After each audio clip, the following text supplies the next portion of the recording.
Take it.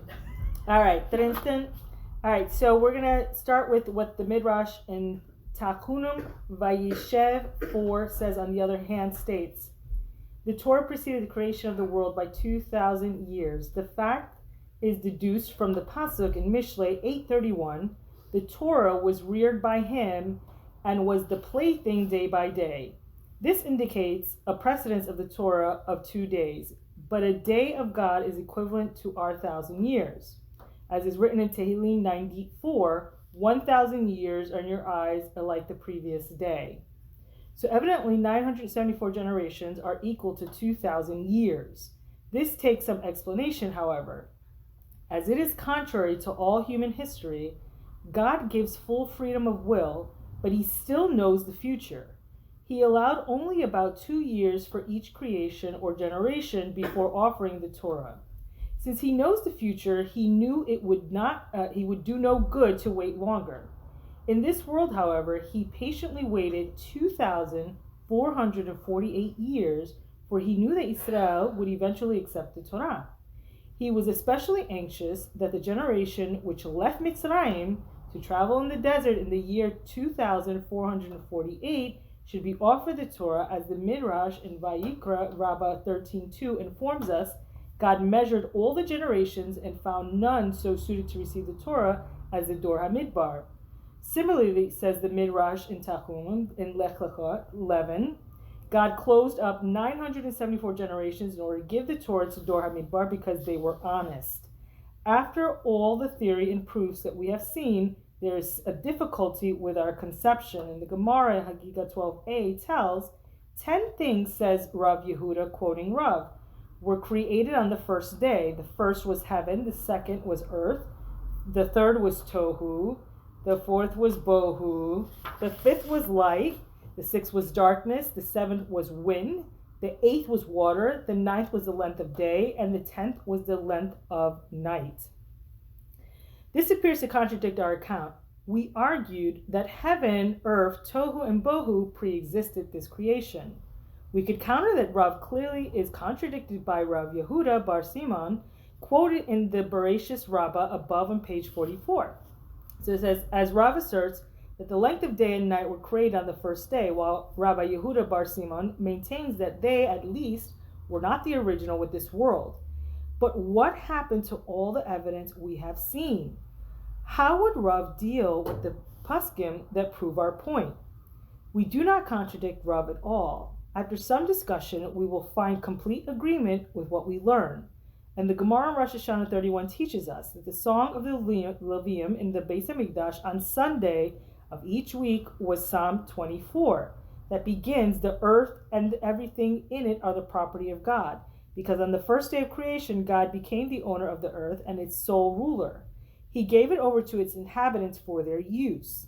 And on Monday, the Levium sang Tehillim 48, beginning, God is great and highly praised, because on the second day of creation, God divided the universe into a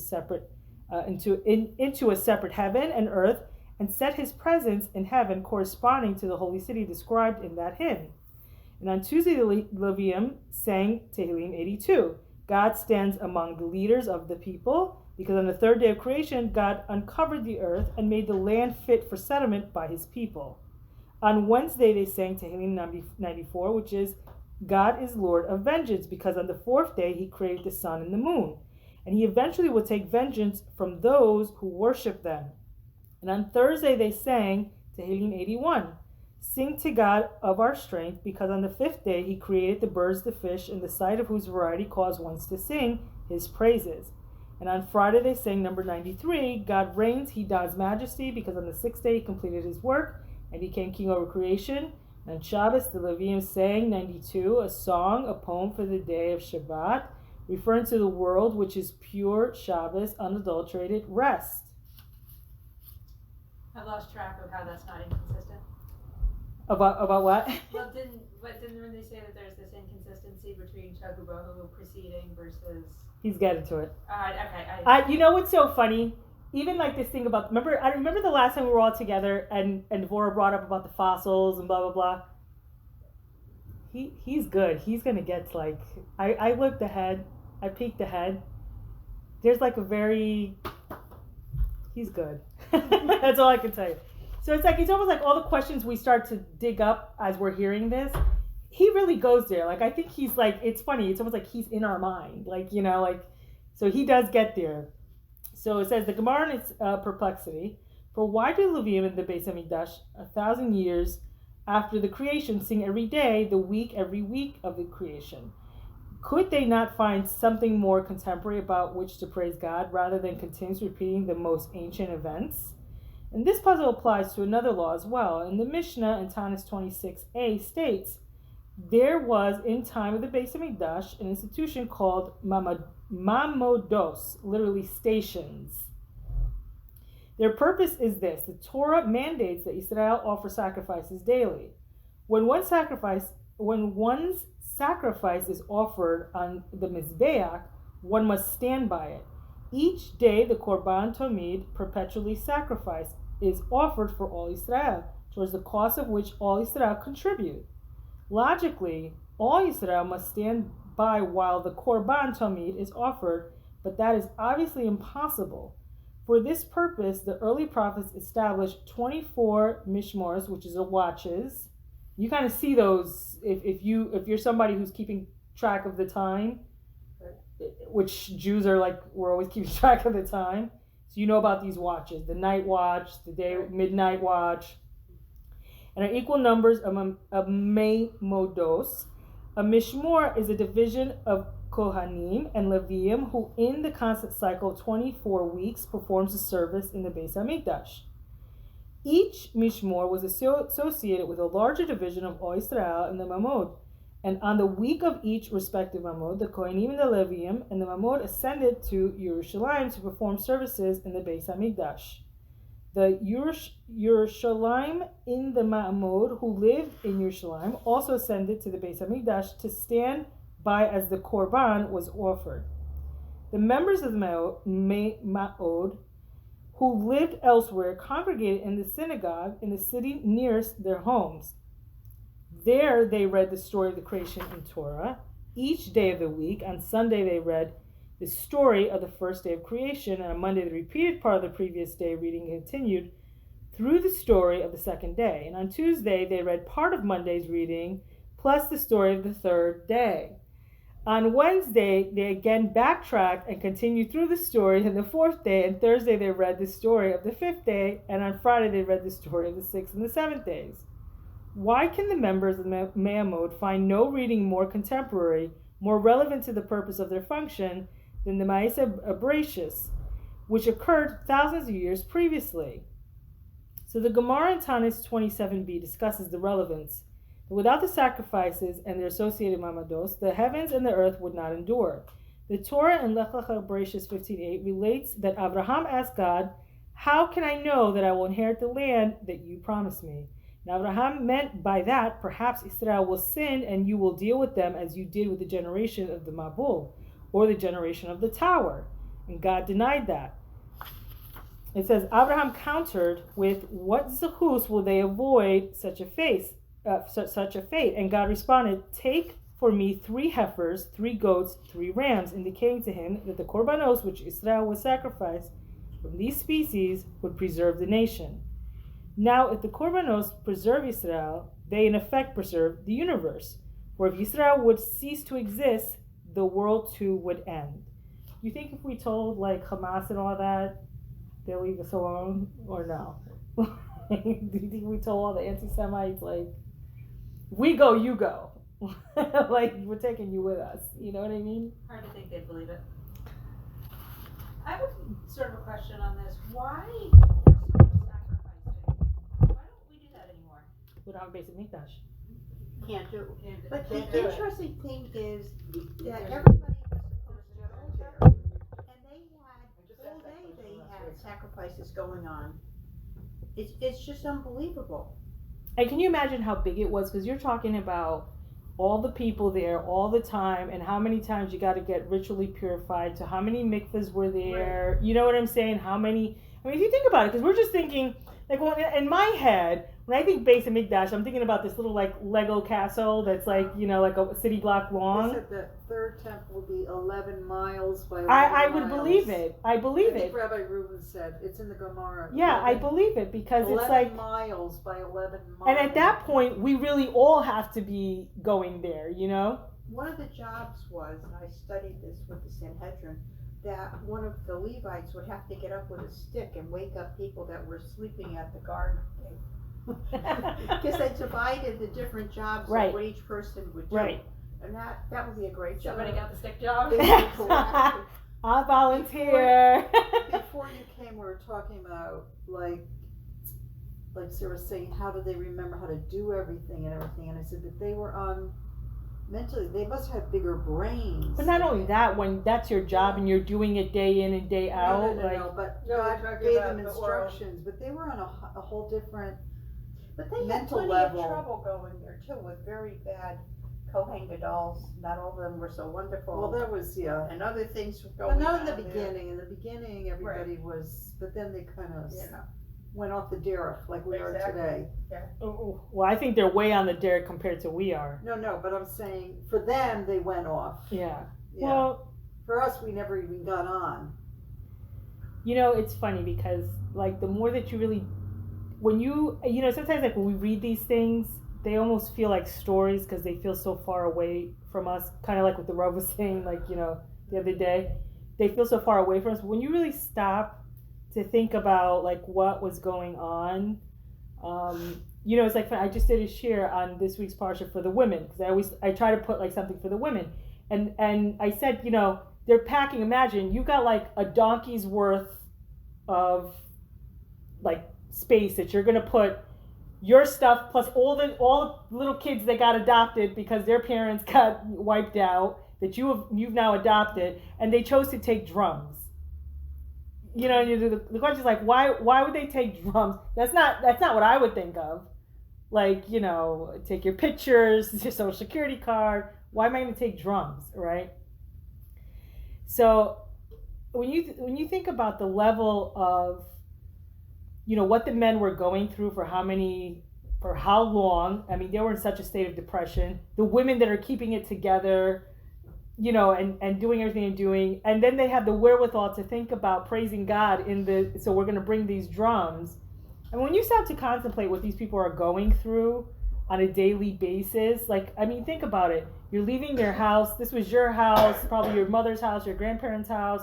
You're leaving everything behind, and you still have the wherewithal to like want to dance and praise God. I like, just think it's like the thought of masses of people moving is like, you know. But right now they have people that are ready to looking for red heifers and Oh, no. yeah, and there's other people For that years are they've been breeding them. right that know how to do all the rituals so that they could immediately go the proper Kohens and everything. So it's all set up right now for. I mean, I showed you the picture of the one that was on the farm. Like, I thought that was a Right. great candidate. Like, I almost wanted to buy that one and have it checked. I mean, it really was a great candidate. It had like this beautiful red color.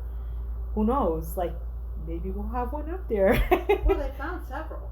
So, but can't even have one hair. Hair up, right?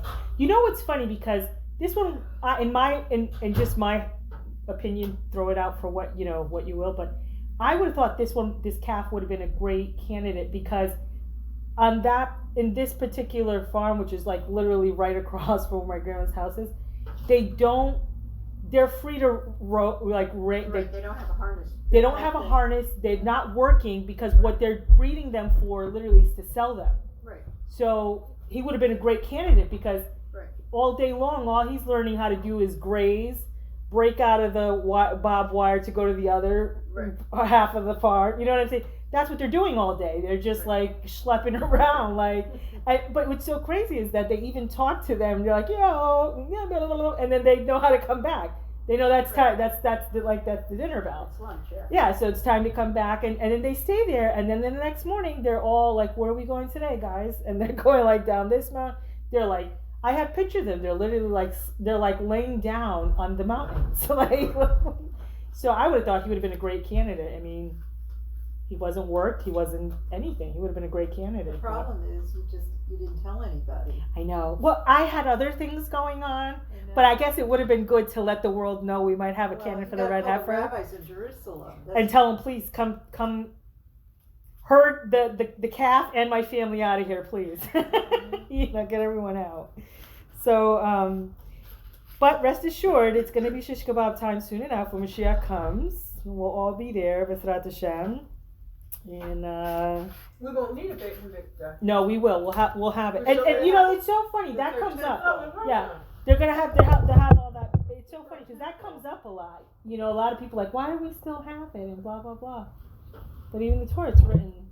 Yeah, well, the sacrifices, we're still gonna do all that. Oh, I have a notebook of But it wasn't questions like to a ask definite. Mashiach when he comes. I'm gonna have to add that. You think you're still gonna have your notebook with you? I'm not quite sure, so I'm gonna have to God willing, you You have memorize to it. start practicing. I'm gonna have to memorize that.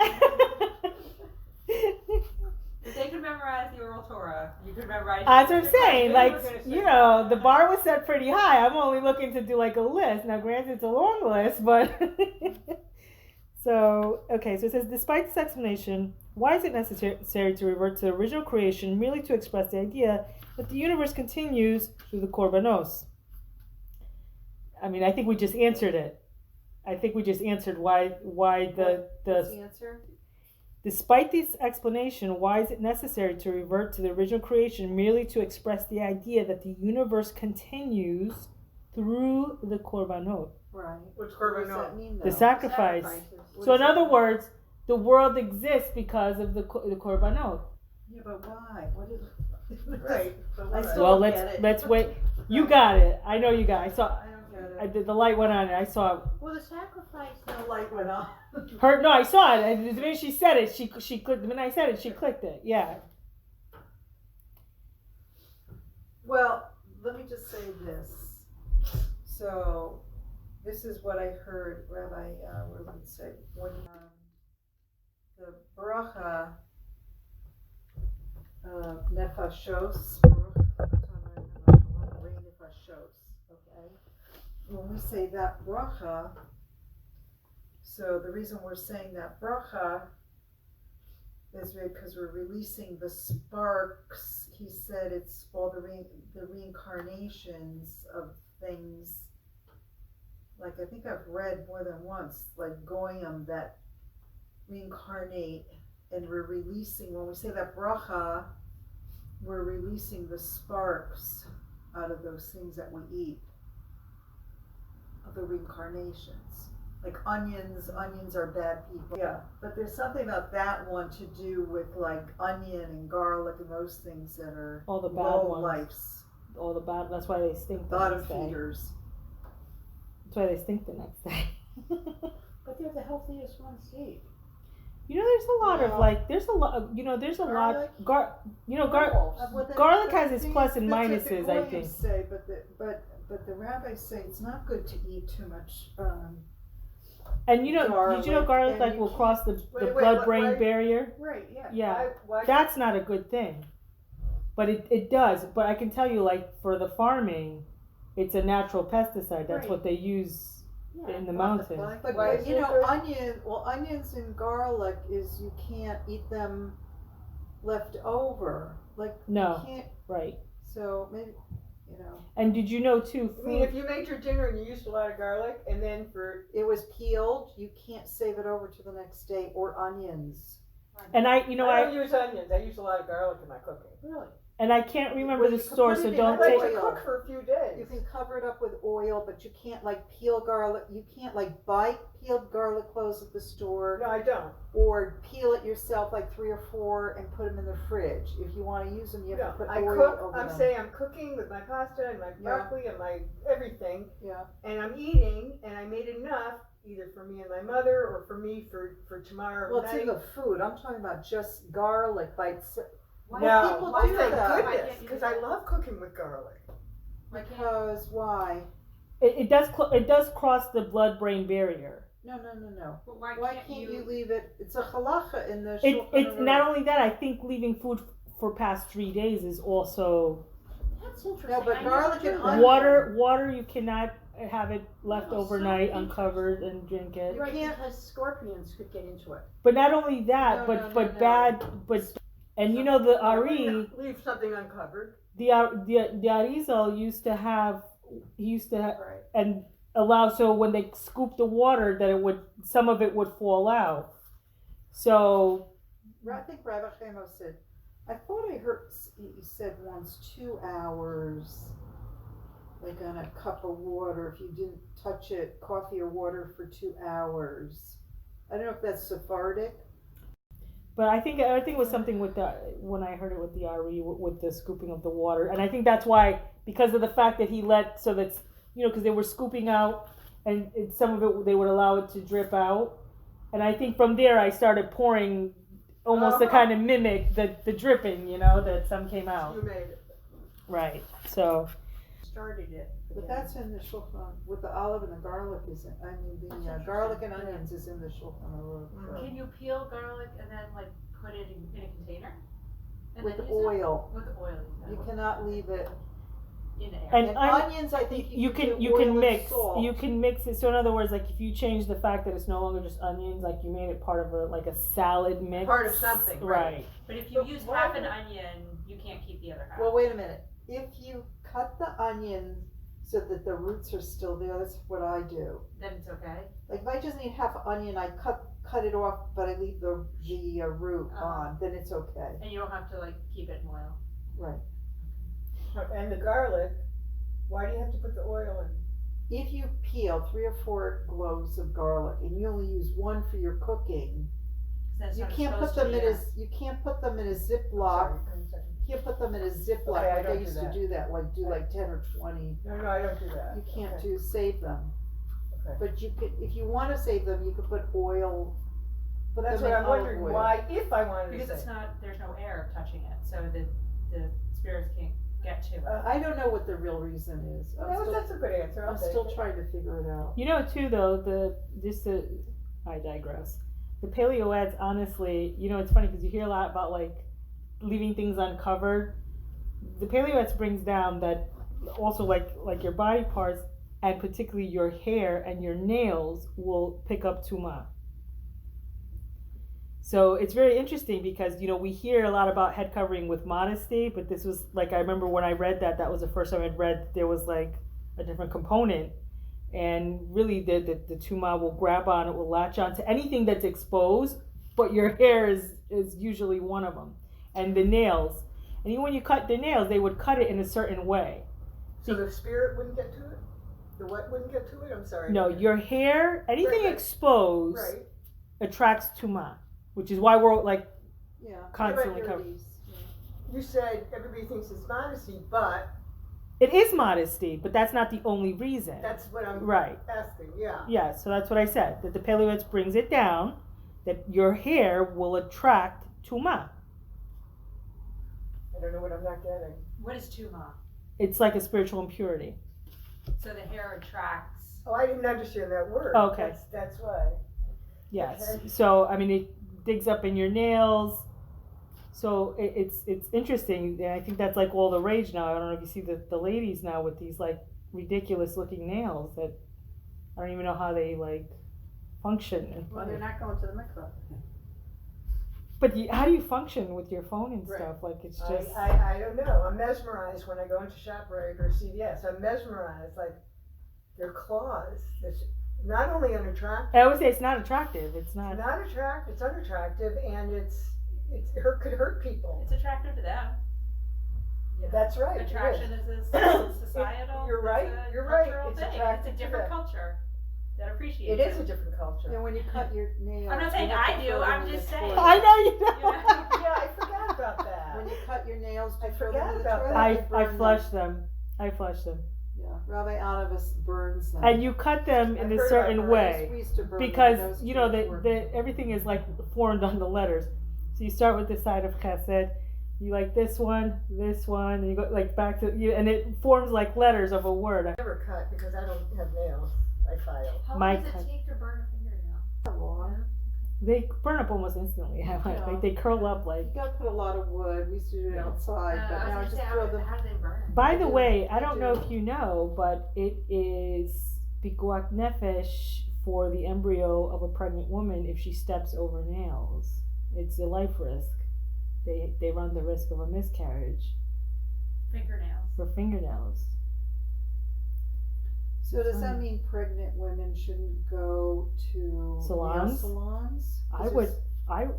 Well, probably for their health anyway, There's with that Right. on and everything. I mean, I would be. wonder if it I would be affects all of cautious. us. I would like. I personally like if I was.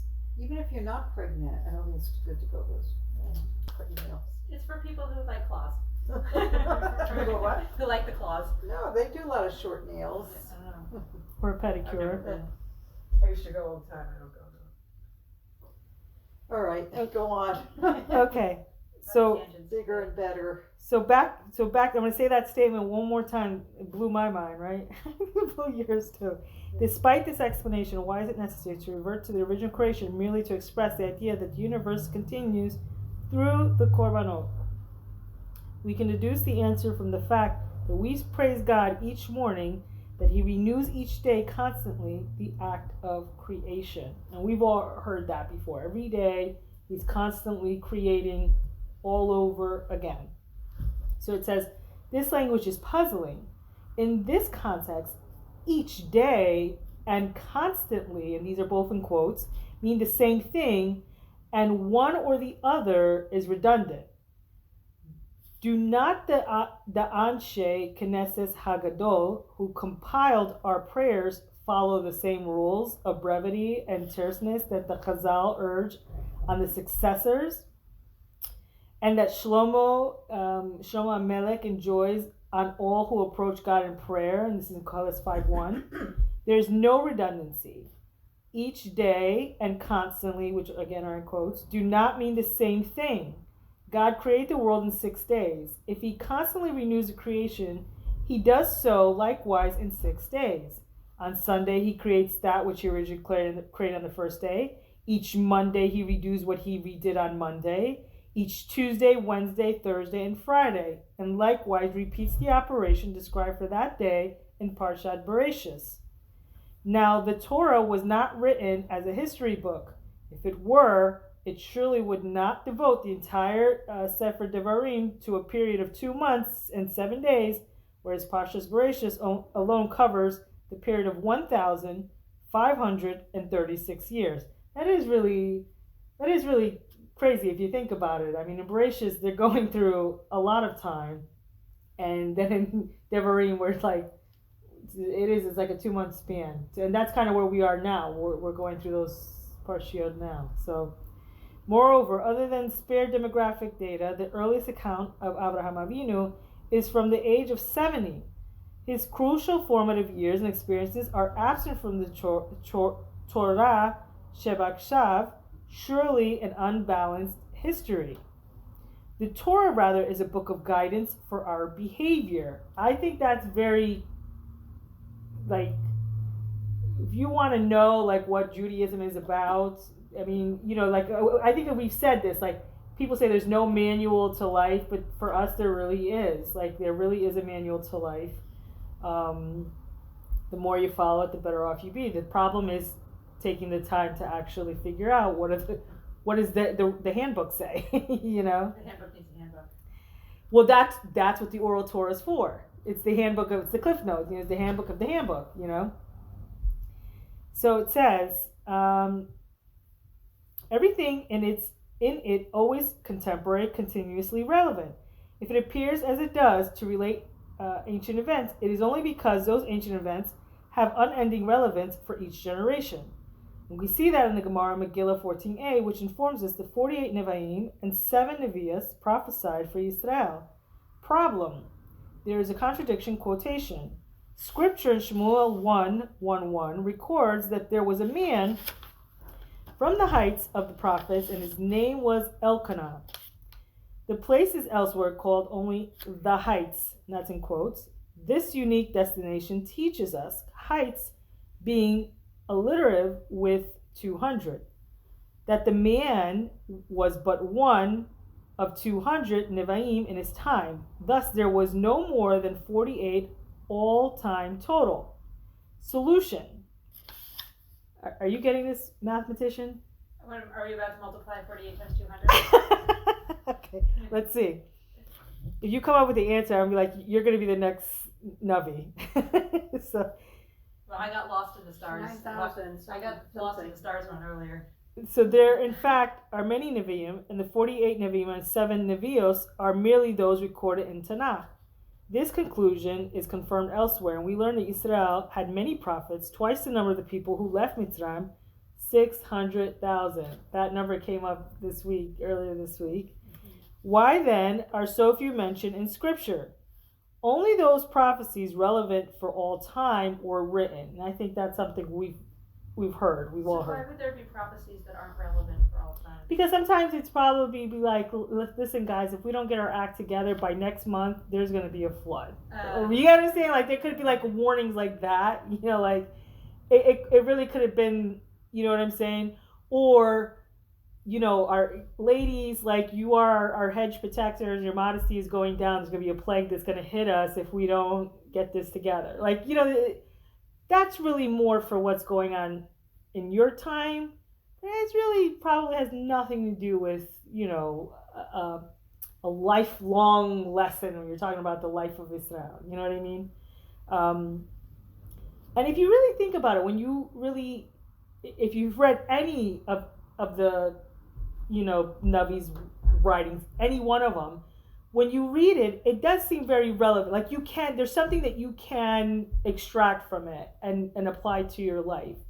So it's funny because even the sages that you read their work, or even all like the great, you know, Rabbanim that have come after, you know, the great sages, and the Peleoetz is one of them because he's, in the grand scheme, he's kind of like more of a contemporary, and yet he's still a few hundred years back. When you read his work, you literally are like, this is like hot off the presses. So, I mean, I think that when somebody is like, when they are on it, like when they're on it and they're really like, this is their life, like connecting with Hashem is their life, the stuff that they learn and tell you and the insight, it will blow your mind because it is life changing, which is why the Torah is a manual for your behavior. I wish I would follow the rules more often. I probably wouldn't be as much trouble as I get myself into, but you know. I'm sure you follow plenty of them. I don't know. I've been known to break a few, like here and there. Yeah, me too, but we're on. I just don't want you to be shocked when we're all up in Shemaim and you're like, what did you No, say? I wouldn't tell anybody. That's Devorah Esther, all right. I knew her when. So, okay. I'm going to wrap it up soon. It says, thus, anything contained in Scripture is more than historical, is an immediately necessary guide for our attitudes and behavior. And I think we can agree with that. There's always things. I think what fascinates me is the rabbis still find new shirim to give off of the same, like if you think about it, like, right, like how many cycles of the Torah have you gone through in your life, and yet you always hear something new every year. every week. Like every week. Well, of course, you know? every day, but yeah. But it's like it's amazing, like how, you know, Yeah. they just keep tapping the well. It's pretty overwhelming. There's 80,000 books written right now in the Torah. All time or just like of contemporary? I think all 80,000? 80,000, but they say when Mashiach comes, there's going to be like, that's what Rabbi Kessin said. I think he meant from all time, there's 80,000. I know we got that number from. How do you learn it all? Yeah. No, Yeah. you Ask the You Rambam. can't. You You can't. can't. can't. Right? I would love to Ask take the a Rambam. class just on the Rambam. Let me tell you, I'm going through some of his stuff, and it's really like the stuff for I just. love his stuff. I'm on the chapter of idolatry, and I'm like, wait, you know. So if you have a tree and you worship it, you can't get it for the bush.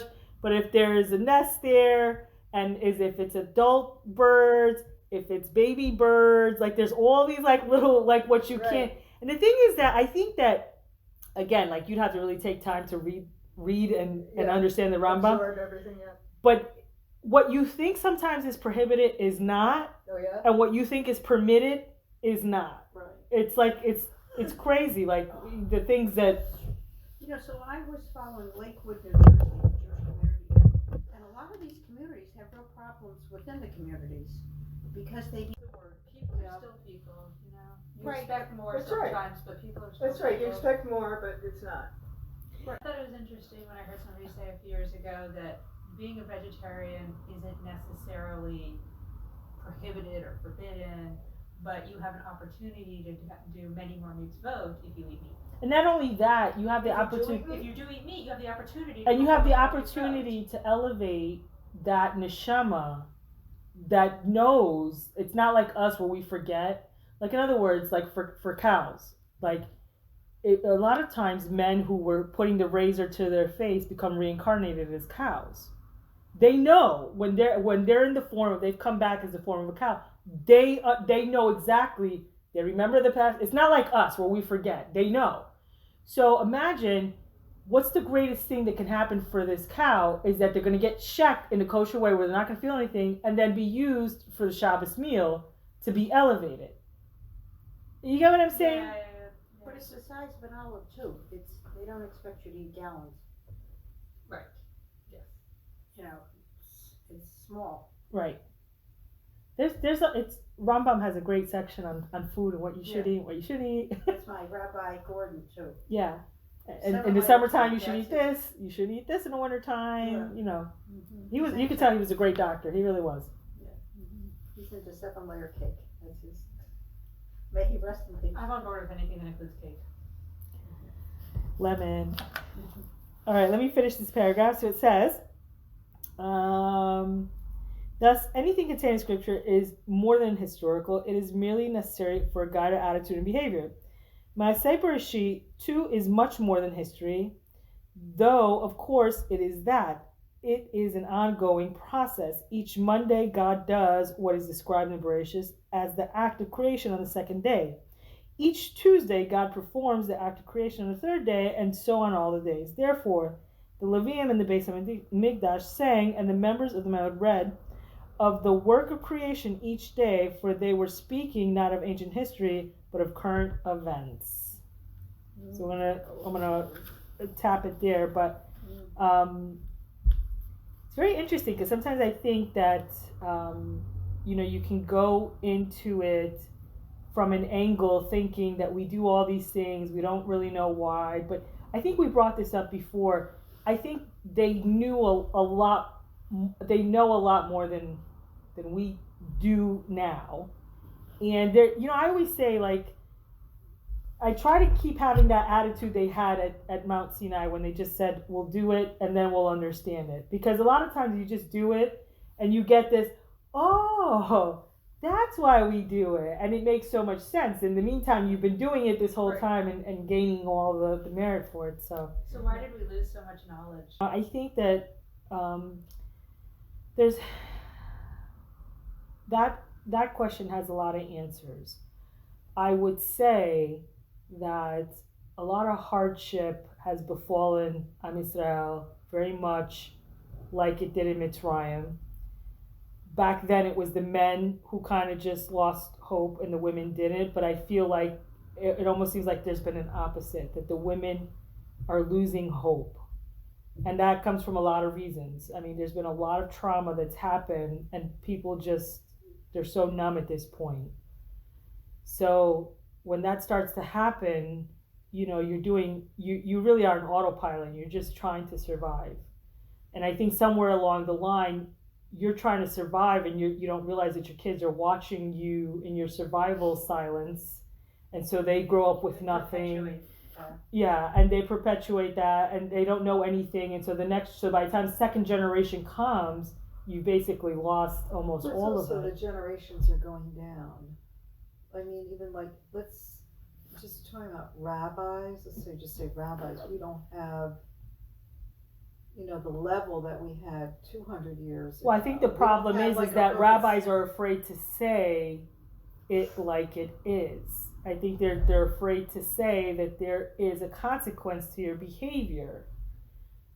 But I mean, from a Torah scholarship point of view, they're not like we don't. Well, have, when you stop we don't saying have the Vilna truth, when you Gaon stop, anymore. right, but again, he wasn't afraid to tell the truth. So when you're standing for the truth, Hashem's going to give you more truth to give over. Yeah. But if you're not, I mean, Well, but we don't have as many. and not only that, you got to It's going remember down. that, you know, and I think this is why I really was motivated to do this series on the Parsha through the perspective of women, because I don't think that, forget the generation, I don't think that women understand their role from Hashem, and it's a really great role. They literally, there's a reason why Hashem created a woman out of a rib. A rib protects all the vital organs. It is that barrier. Like if I were to, heaven forbid, shoot you, and you had no ribs, you're gonna go through more trauma than if you had those ribs to kind of stop that. That's kind of what we are. That's the essence of we are. We protect all that is vital. If we go, that's it. Because we've seen over and over that the men do have a hard time keeping their spirits up, keeping it together, you know, doing what they're supposed to be doing. They forget quite often. So if we don't keep it together, it really will go. We're it. And it can go in one. It really can go in one generation. It doesn't take much. It doesn't take long. But there are really good rabbis out there also. There still are, absolutely. There still are. And that there's no, but we don't have like a Vilna Gaon, we have, you know, or Rogachover Gaon. There's no Goans really. And I think the last one was Rabbi Kanevetsky's father, the Steipler Gaon. He was the last one. You can follow this series, Mysteries of the Creation with Devorah Esther, on YouTube at Gimel Dalet 777. Click subscribe to be notified of upcoming shiurim. If you've enjoyed this video or know someone who would, please share it. Tziku lemitzvot.